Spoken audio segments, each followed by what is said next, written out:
పైగా ఆయన పేరు రామ్ అని కూడా చెప్పారు అని చెప్పనేసరికి ఇదేదో తేడాగా అనిపిస్తుందక్క. బావ బ్రతికే ఉంటే ఇంటికి రాకపోవడం ఏంటి? పోనీ తన పేరు రాజ్ కదా, రామ్గా ఎందుకు మార్చుకున్నారు అని చెప్పాను. కానీ అదంతా మీ బావే చేశారని ఎందుకు అనుకోలప్పు? తనతో పాటు పక్కన ఒక అమ్మాయి ఉంది కదా, ఆ అమ్మాయి కూడా చేసి ఉండొచ్చు కదా. ముందైతే కవిగారు మీ అన్నయ్య గారి ఫ్రెండ్స్ అందరినీ కూడా ఒక్కసారి మాట్లాడండి.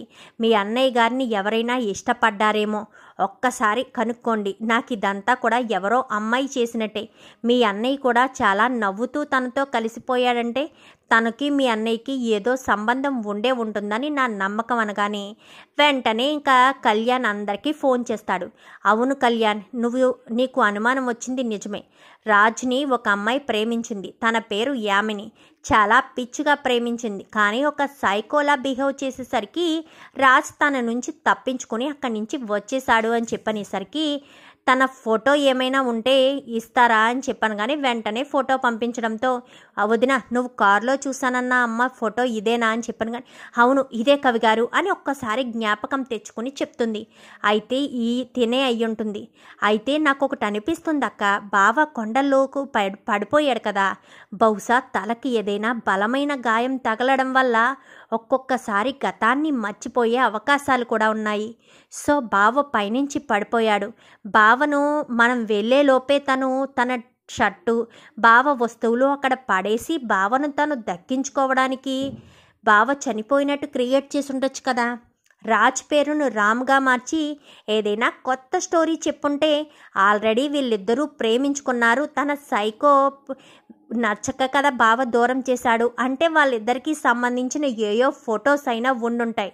ఆ ఫొటోస్ వల్లైనా సరే అని చెప్పనేసరికి ఒక్కసారి బావ రూమ్ అంతా వెతుకుదామక్క అని చెప్పాను. కానీ రూమ్ అంతా వెతికేసరికి రాజు బట్టల కింద అడుగున ఫోటోలు అయితే ఉంటాయి. ఫోటోలన్నీ కూడా తీసి చూస్తాడు. వదిన ఈ అమ్మాయే. అయితే ఈ ఫొటోస్ అన్నీ మొన్న ఆయన ఏరిన ఫొటోస్ అయ్యి ఉంటుంది. లేదంటే ఇన్ని ఫొటోస్ ఆయన ఎందుకు జ్ఞాపకంగా పెట్టుకుంటారు? ఆయన ఈ ఫొటోస్ ఇంతకు ముందు ఇక్కడ లేవు. నేను ఇదంతా కూడా సర్దాను. ఈ ఫొటోస్ ఇక్కడ లేవు. ఈ మధ్య కాలంలోనే ఫొటోస్ వచ్చాయి అని చెప్పనేసరికి అయితే తను మళ్ళీ అన్నయ్య జీవితంలోకి రావాలని మిమ్మల్ని అడ్డు తొలగించుకోవాలని చూసుండొచ్చు వదిన, అందుకే ఇలా చేసుండొచ్చాను. కానీ ఇప్పుడు ఎలా అని చెప్పాను. కానీ మీ అన్నయ్య గురించి తెలుసుకున్నది నా గురించి కూడా తెలుసుకునే ఉంటుంది. బహుశా మీరు తెలియకపోవచ్చు. మీరు ఏం చేస్తారో తెలీదు.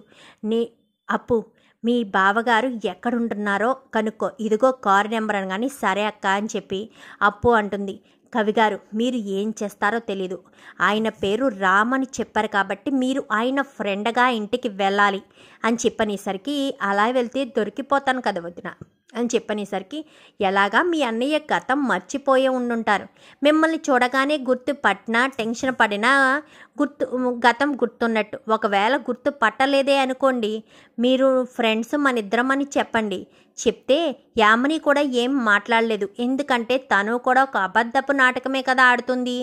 ఇంక ఏమైనా మాట్లాడితే దొరికిపోతానేమోనని సైలెంట్గానే ఉంటుంది. ఫ్రెండ్ నని చెప్పండి. ఏంట్రా పెళ్ళి అని, ఏంట్రా ఈ మధ్యకాలంలో ఫోన్ చేయలేదు అది ఇది అని మాట్లాడండి. నాకు యాక్సిడెంట్ జరిగింది గతం మర్చిపోయానని ఏమన్నా చెప్పారే అనుకో దొరికిపోయినట్టే. మనం అనుకున్నదే కరెక్ట్. అప్పుడు మీరు అక్కడే ఉండి ఆయనకి గతం గుర్తొచ్చేటట్టుగా ప్రతి క్షణం మీరే సహాయం చేయాలి. అలా అయితేనే ఆయనకి గతం గుర్తొస్తుంది. యామని ఇంకెన్ని ప్లాన్లు వేసిందో. నా భర్తను నాకు దూరం చేసి తన భర్తగా చెప్పిందో లేక తన కాబోయే భర్తగా చెప్పిందో ఎలా చెప్పిందో తెలియదు కదా, లేక లవర్గా చెప్పిందో ఎలా చెప్పిందో తెలియదు. మేమిద్దరం మళ్ళీ కలవాలి అంటే మీరే సహాయం చేయాలి కవిగారు అనగానే తప్పకుండా చేస్తాను వదిన అని చెప్పి ఇంకా కళ్యాణ్ అంటాడు. సరేనని అప్పు కాస్త ఇంటి అడ్రస్ కనుక్కుంటుంది. ఇంకా కళ్యాణ్ అంతా సిద్ధపడి ఏ టెన్షన్ లేకుండా నేరుగా వెళ్ళి కాలింగ్ బెల్ కొట్టేసరికి యామిని తలుపు తీస్తుంది. తలుపు తీయడంతో ఎవరు మీరు అని చెప్పాను. కానీ ఏంటి యామిని గారు నన్ను గుర్తుపట్టలేదా? నేను రాము ఫ్రెండ్ని. రాము నేను ఎంత క్లోజో మీకు బాగా తెలుసు కదా. అయినా మీ గురించి నాకు చెప్పాడు కానీ నా గురించి మీకు చెప్పలేదేమో రాము అన్నట్టు మాట్లాడతాడు కళ్యాణ్. ఇదేంటి రామ్ అనే పేరు నేను పెట్టిన పేరు, మరి ఫ్రెండ్ అంటూ కొత్తగా రావడం ఏంటి, ఇతనెవరు ఇంతకీ అనుకుంటూ ఉండగానే ఎవరు యామిని అని చెప్పాను కానీ హాయ్ రామ్ అనుకుంటూ వెళ్ళి హత్తుకుంటాడు. ఎవరు నువ్వు అనగానే ఏంట్రామ్ నన్ను మర్చిపోయావేంటి, నీ క్లోజ్ ఫ్రెండ్ని నేను, నన్ను గుర్తుపట్టలేదా అని చెప్పాను కానీ సారీ ఈ మధ్య నాకు యాక్సిడెంట్ జరిగింది, సో నాకు గతం గుర్తులేదు, నేను నిన్ను గుర్తుపట్టలేకపోయాను, నువ్వు నేను క్లోజ్ ఫ్రెండ్సా, నా గురించి అన్ని విషయాలు నీకు తెలుసా అని చెప్పనేసరికి తెలుసు రామ్ అని చెప్పి కళ్యాణ్ కాస్త మాట్లాడతాడు. అంటే అన్నయ్య నిజంగానే గతం మర్చిపోయాడనమాట అని కన్ఫర్మ్కి వచ్చేస్తాడు. వచ్చేసిన తర్వాత ఏంట్రా ఇద్దరం కలిసి ఎంజాయ్ చేద్దాం రా ఎక్కడికి అని చెప్పావు, పైగా కొన్ని రోజుల నుంచి ఫోన్ లిఫ్ట్ చేయలేదు, సర్లే నీకేమైంది ఏంటో అని హడావిడిగా బయలుదేరి వచ్చేసాను అంటూ కళ్యాణ్ చెప్పేసరికి అవునా సరే ఎలాగా వచ్చావు కదా కొన్ని రోజులు ఇక్కడే ఉండు అని చెప్పి ఇంకా కళ్యాణ్ కాస్త లోపలికి తీసుకువెళ్తాడు. ఫోటోలు చూసేసరికి అదంతా కూడా చూసి ఒక్కసారిగా షాక్ అవుతాడు కళ్యాణ్. అక్కడున్న ఫొటోసే ఎక్కడున్నాయి, అయితే ఆ ఫొటోస్ అన్నీ అక్కడికి పంపించింది యామిని అన్నమాట అని చెప్పాను కానీ వీళ్ళ ముగ్గురు కూడా మాట్లాడుకుంటారు. ఎవరి అబ్బాయి, పైగా రామ్ అంటున్నాడు, రామ్ అనే పేరు నువ్వు పెట్టిన పేరు కదమ్మా, తన పేరు రాజ్ కదా, రామ్ అని అనడం ఏంటి, అంటే రాజు గురించి ఎవరికైనా ఏదైనా తెలిసిందా, అందుకే ఆ అబ్బాయి ఇక్కడికి వచ్చాడా అని చెప్పి అనుకుంటూ ఉండగానే మేబీ అయ్యుండొచ్చమ్మా అనగానే మీ అనుమానం కరెక్టే, నేను మా అన్నయ్య కోసమే వచ్చాను అని చెప్పనేసరికి మీ అన్నయ్య అని చెప్పాను కానీ అవును రాజు మా అన్నయ్యే, మా అన్నయ్యని ఎంత మాయ చేసి మభ్యపెట్టి ఇక్కడికి తీసుకొచ్చావు, మా అన్నయ్యకి అక్కడ కుటుంబం ఉంది, మా పెద్దమ్మ మా అన్నయ్య కోసం కన్నీరు మున్నీరుగా ఏడుస్తూ ఉంది, మా వదిన మా అన్నయ్య కోసం ఎంతో ఆరాట పడుతుంది, అలాంటి మా అన్నయ్యని నువ్వు ఇక్కడికి తీసుకొచ్చి నువ్వు మరదలవంటూ భలే స్టోరీ క్రియేట్ చేసావే,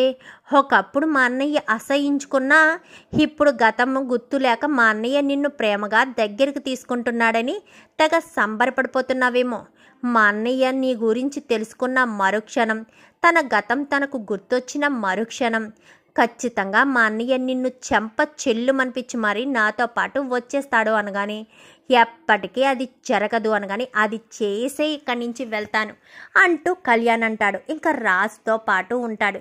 రాజ్కి ఇంకా మొత్తం రాజ్ నీవు అలా ఉండేవాడివి, ఇలా ఉండేవాడివి, అలా ఉండేవాడివి అంటూ మొత్తం అంతా చెప్పి ట్యాబ్లెట్లు కూడా వేయడం మానేస్తుంది, అదంతా కూడా అబ్జర్వ్ చేస్తాడు.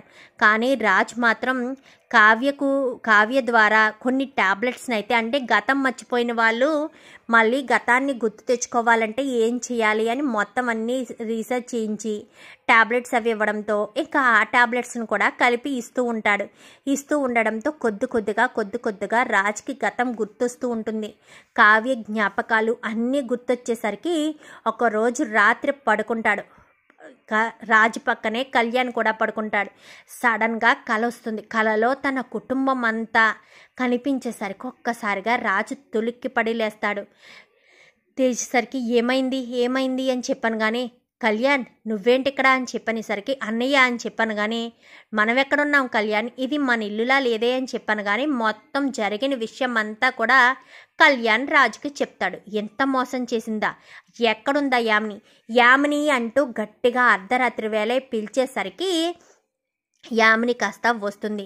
ఏమైంది రామ్ అని చెప్పాను కానీ ఎవరి పేరు రామ్, నా పేరు రాజ్ అయితే రామ్ అని మార్చే హక్కు అధికారం నీకెవరిచ్చారు, నిన్ను నా లైఫ్లోంచి అసహించుకుని దూరంగా నెట్టివేస్తే నా గతాన్ని, నా జీవితాన్ని, నా భవిష్యత్తును కూడా చిదిమేసి నువ్వు నన్ను పెళ్లి చేసుకుందామనుకున్నావా, ఎలా నిన్ను ఇష్టపడతాననుకున్నావు, నేను గతం మర్చిపోకపోయినా నిన్ను మాత్రం ఇష్టపడేదే లేదు, నాకెప్పటూ నా భార్య కళావతి అంటేనే ఇష్టం అని చెప్పనేసరికి ఒక్కసారిగా షాక్ అయిపోతుంది.